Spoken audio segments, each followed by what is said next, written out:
বর্তমান বিরোধী দলকে শত্রু ভাবছেন এবং তাদের যে আসল শত্রু দিল্লিতে বসে আছে সেই সম্পর্কে তারা ভুলে যেতে শুরু করেছে। বাংলাদেশের স্বাধীনতা রক্ষা করবার জন্য এই ঐক্যটা খুব জরুরি এবং এই ঐক্য আজকে বিঘ্নিত হয়েছে বলেই আপনারা দেখছেন যে পলাতক স্বৈরাচার বিদেশি প্রভুর কাছে বসে নানা রকম বক্তব্য তিনি দিতে পারছেন। আজকে আমরা এমন একটা দিনে সকল ইঞ্জিনিয়ার মিলে আমরা একসাথে এই আয়োজনটা করতে পারলাম না।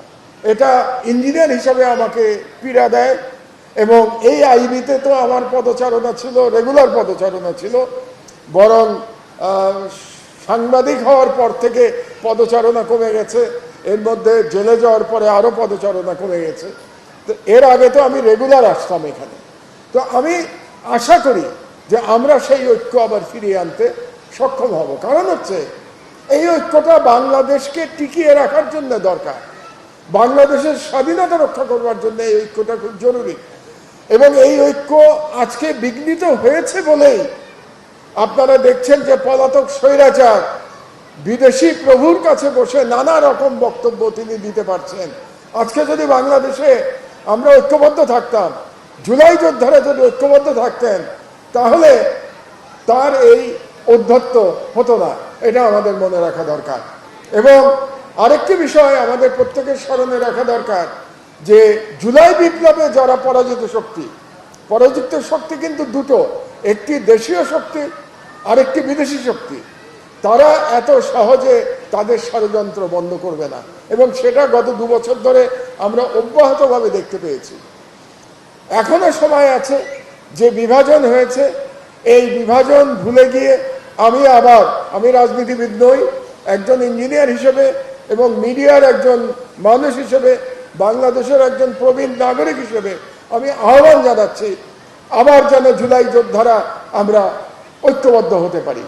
রাজনীতিতে মতবিরোধ অবশ্যই থাকবে এবং ডেমোক্রেটিক পলিটিক্সে, বিশেষত পার্লামেন্টারি পলিটিক্সে বিরোধী দল এবং সরকারি দল থাকবে, কিন্তু আমাদের উভয়কে উপলব্ধি করতে হবে যে বিরোধিতা মানে কিন্তু শত্রুতা নয়। আমি দুর্ভাগ্যজনকভাবে দেখতে পাচ্ছি বিশেষত সরকারের তরফ থেকে যে সমস্ত বয়ান সরকারের সব প্রভাবশালী ব্যক্তিরা দিচ্ছেন, সেই বয়ানের মধ্যে আমি যেন দেখতে পাচ্ছি যে তারা বর্তমান বিরোধী দলকে শত্রু ভাবছেন এবং তাদের যে আসল শত্রু দিল্লিতে বসে আছে সেই সম্পর্কে তারা ভুলে যেতে শুরু করেছেন। এটা দেশের জন্য অত্যন্ত অশনি সংকেত বলে আমি মনে করি। কাজেই মাত্র 6 মাস গেছে এই সরকারের, 6 মাসের মধ্যেই আমি কোনো সিদ্ধান্তে উপনীত হওয়া আমাদের ঠিক হবে না এবং মানুষ মাত্রই ভুল হয়, আমাদেরও ভুল হচ্ছে, 6 মাসের মধ্যে সরকারেরও ভুল হতে পারে। এখন আমাদের দেখতে হবে যে সেই ভুল থেকে সরকার শিক্ষা গ্রহণ করেন কিনা। আজকে মহামান্য ভারপ্রাপ্ত প্রেসিডেন্টের বক্তব্যে আমি আশান্বিত হতে চেয়েছি, আশান্বিত হয়েছি। তিনি কিন্তু রিয়ালাইজ করেছেন তার বক্তব্যে যে এই ঐক্য, এই অনৈক্য আমাদের রাষ্ট্রের জন্য ক্ষতির কারণ হয়ে দাঁড়াবে। তার বক্তব্য নিশ্চয়ই আপনারা শুনেছেন আমার মতো।